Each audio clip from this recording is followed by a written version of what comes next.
Our writing process, it's not, you know... It's real natural and real, you know, even like when we were apart, you know, we both were writing songs on our own and, you know, doing our own thing, but the important thing, I think, is that, you know, we just need to write songs as people, whether anyone hears them or not, you know. Yeah. But do you write separately now, or do you write... Both. We wrote separately and collectively, you know. And then usually, you know, once we have a solid idea, then the whole band will get knee deep in it and really make it an LOA song. You know, everyone takes part in working on it together. That's how we all feel good about it. You know, everyone has their own, you know, character in there. So, and if you have to pinpoint, let's say, the characters, what are the characters? What are you? What are the characters? Well, we had this great guy, this really artistic guy from Germany. His name was Philip, and I think he explained it the best. Okay. I'm really curious to know. Joey was the fire. Okay. I was the air, the oxygen of the band. Sal was the earth, and Alan was the water. And the way this kid drew out the symbol with, it was just so intangible, and you can't even put it into words. But when we seen this thing and the way he explained it, he painted a picture of the LOA symbol as those different elements representing each one of us. Yeah. And it was pretty wild. Yeah, it was wild. I think it should be the cover then of the new CD. Maybe it will be. We were like, when we saw it, we were like, wow, that would be a great cover. But you know, things change so radically. Okay. Who knows, you know, what's going to happen. But it was just great, man, Okay. you know. And then, let's say, if you have to say one thing that you did miss about the other and one thing you didn't miss about the other, can you say it to me? What did you miss about him? What did I miss about Alan? Yeah. I miss... Alan's a very serious character. Alan's very sober. I don't mean, you know, he has a very clear way of being. You know, Alan, to me, I borrow peace. He's like, he ruminates in peace a lot. I mean, there may be a haywire thing going on within him, but he's always kind. I always miss his gentleness. Alan is a really fucking stand-up. He's a gentleman, really.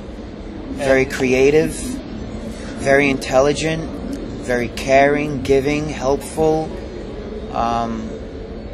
Just fucking a great guy, man. You know, and what is the thing that you didn't miss? Now you know. Now you are. Something I didn't miss. Yeah. No, let's say if you see now and think, well, I'm not here. Alan has there's no gray areas with Alan, really. You know, very black and white character. You know, very clear, very open, very upfront.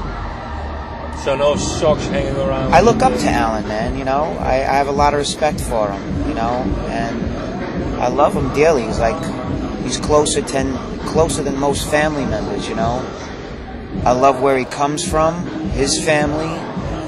He has a great artistic eye. His heart is a very artistic person. I feel so much going on with him, and it's all positive, man. There's not one negative thing I could say about it.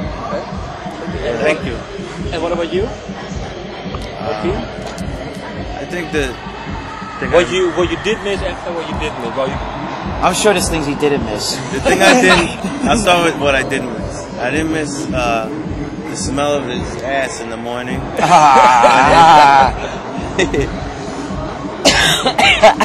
But part of me does miss that because it's really funny. Okay. But what I did miss mostly is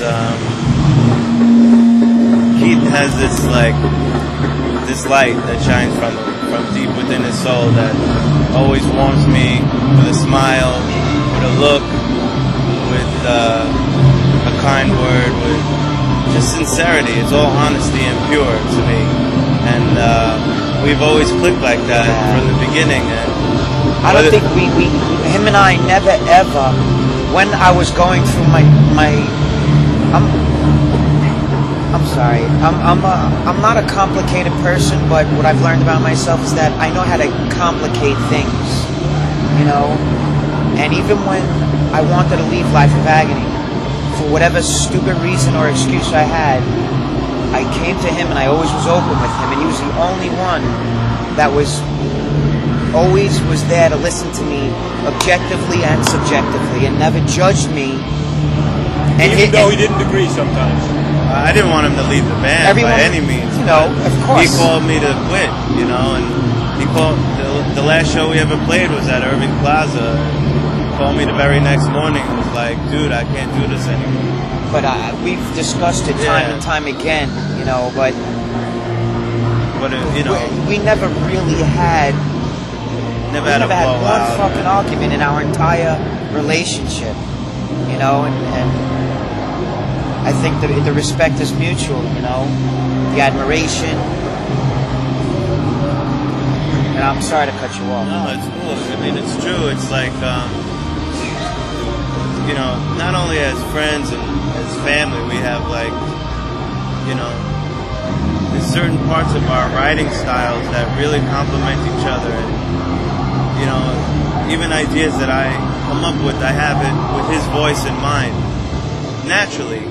Even when I wasn't with him, the songs I wrote for Among Thieves, I pictured him singing at times. You know, it's just, I think it's just meant to be. And it's just something that once we stepped away from it for a few years, we realized how important it was to all of us. Thank you. Thank you. Thanks. Thank you.